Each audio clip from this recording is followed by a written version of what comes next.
Hey guys, this is Evan from EzOrigami, and today I'll be teaching you how to fold an Origami Celtic brooch designed by José Meeusen. This is a great modular model, and it's very simple to fold. This model requires 12 square sheets of paper. Each unit is folded from one square, and I recommend using 3-inch squares to fold the units. Using 3-inch squares will result in a model about 4.5 inches wide. And I'm going to be using larger paper with color on one side and white on the other, just to make it a bit easier to follow along. And once you've prepared your paper, then we're going to start with our first square with the colored side up. And then we're going to fold in half diagonally. So take this bottom right corner and fold it up to the top left corner. Align the corners and the edges, and then make your crease. And now we're going to fold up this bottom corner and align it with this top left corner here. So we're going to do that by lifting up the bottom of the model. And once both of those corners are aligned, then you can make your crease through all layers. And then your model should look like this.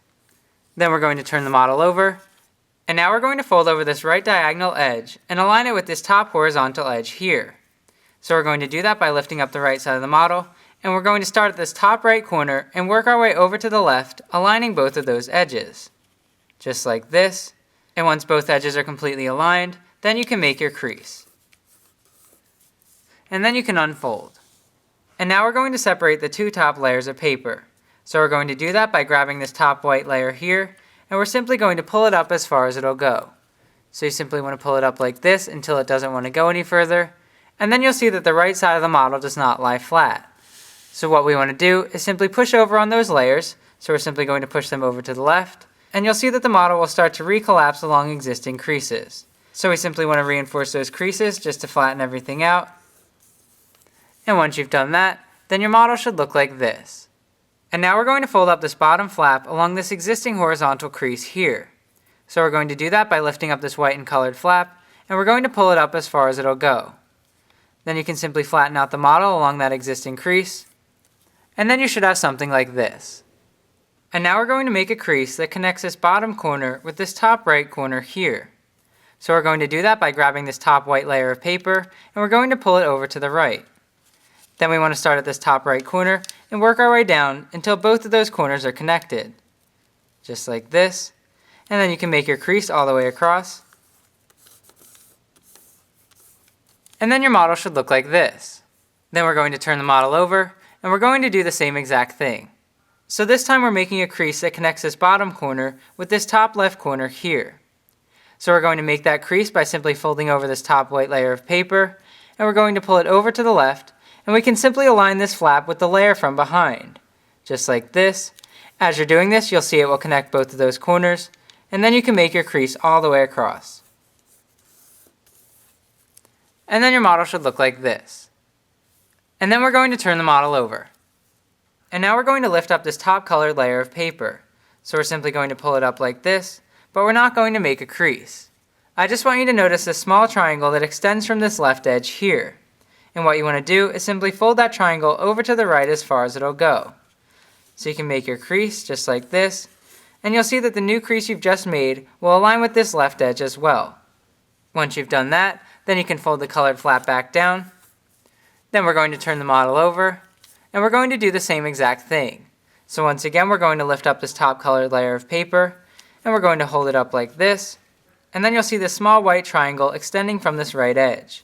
So we simply want to fold that over to the left as far as it'll go, and then you can make your crease. You'll see that your crease will align with this right edge here, and then you can fold the colored flap back down, and you can slightly rotate the model, and this is one completed unit. Now you must fold 11 more.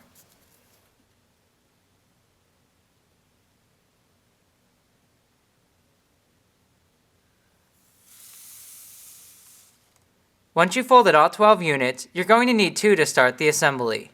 Then, look at one, and you'll notice that it has a flap like this on each side, and it also has a pocket underneath this colored edge here on each side.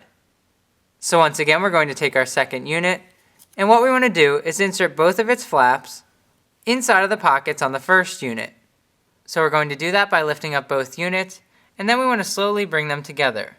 So we're just going to bring them together like this, and as you're doing this, you want to make sure that the second unit's flap goes underneath the first unit's pocket. And we also want to make sure we're doing this correctly on the back side. So if you quickly turn the model over, you want to make sure that the second unit's flap is underneath this colored layer here on the first unit. Then if we turn the model back over, we're going to continue pushing the units together until they're completely aligned. And to do that, we're going to align the bottom right corner of the first unit with the bottom of this colored edge here on the second unit. So you can see this point down here where both units align, but you can see that the units aren't aligned at the top. So in order to do that, we're simply going to push the second unit over to the left, just so that it aligns with the white edge on the first unit. Just like this. And you'll notice that the units actually won't align at the top, which is why it's so important to make sure they're completely aligned down here at the bottom. And once the units are completely aligned, then you can put the model back down. And now we want to focus on this flap here where both of the units meet. And what we want to do is take this top point here and align it with this intersection where this small vertical crease intersects with this colored edge. So we're going to do that by simply pulling down the top of this flap and aligning it with that intersection. Just like this. You'll see that the right vertical edges will align, and it'll form a 90-degree angle at the top right corner. And once everything is aligned, then you can make a sharp crease through all layers. And now we want to tuck this small flap underneath this colored layer here on the second unit. So we're simply going to pull the second unit on top, just like this, and you'll see that the flap is partially hidden underneath. And once you've done that, then you've connected the first two units. And now we're going to add a third unit the same way. So we're going to do that by inserting the third unit's flaps inside of the second unit's pockets, just like we've been doing. So we're carefully going to bring the second and third units together, just like this. And as you're doing this, you want to make sure that the third unit's flap goes underneath this colored edge here on the second unit. You want to make sure you're doing this correctly on the back side as well, so quickly turn the model over and make sure that the third unit's flap is underneath this colored edge here on the second unit. And if you've done that correctly, then turn the model back over, and we're going to continue pushing the units together until they're completely aligned. Again, we're simply going to align the bottom right corner of the second unit with the bottom of this colored edge here on the third unit. Then we simply need to adjust the top of the third unit. So we're going to do that by simply pushing the third unit over to the left, just like this, until it aligns with the white edge on the second unit. And once both units are completely aligned, then you can put the model back down. So once again, we're going to focus on this flap here where the second and third units meet, and we're simply going to fold this top point down and align it with this point here where this small vertical crease intersects with this colored edge. So we're simply going to fold down the top of that flap, just like this, until it aligns with that intersection. Again, you'll see that the right vertical edges will align, and then you can make a sharp crease through all layers. Once you've done that, then we want to tuck this small flap underneath this colored edge here on the third unit. So we're going to do that by simply pulling the third unit on top, just like this, so that small flap is partially hidden underneath. And once you've done that, then you've connected 3 units. And now we're going to add a fourth unit the same way.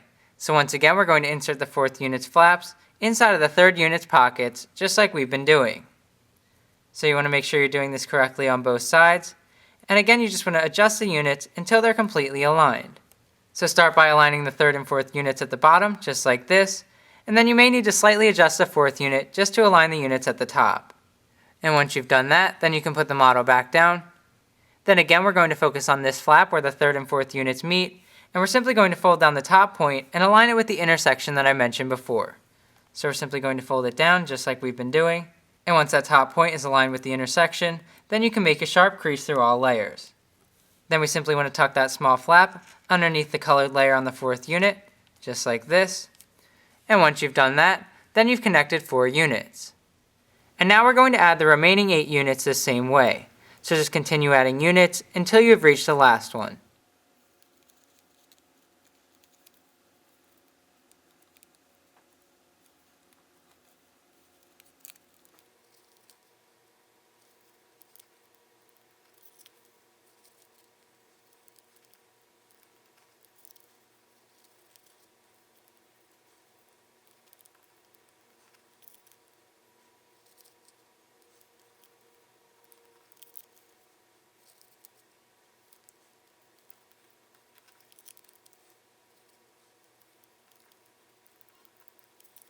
And once you've connected 12 units, then we need to connect the first and last units together.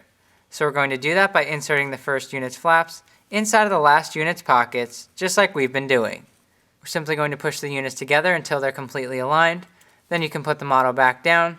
And then we're going to fold down this last point just like we've been doing. So we're just going to pull it down like this. Since you can't see the small reference crease anymore, I find it easiest to align this point with the colored edge on the first unit. Just make sure that the vertical edges are aligned, then you can make your crease. And we simply want to tuck that flap underneath the colored edge here on the first unit. So we're carefully going to tuck that flap inside, just like this.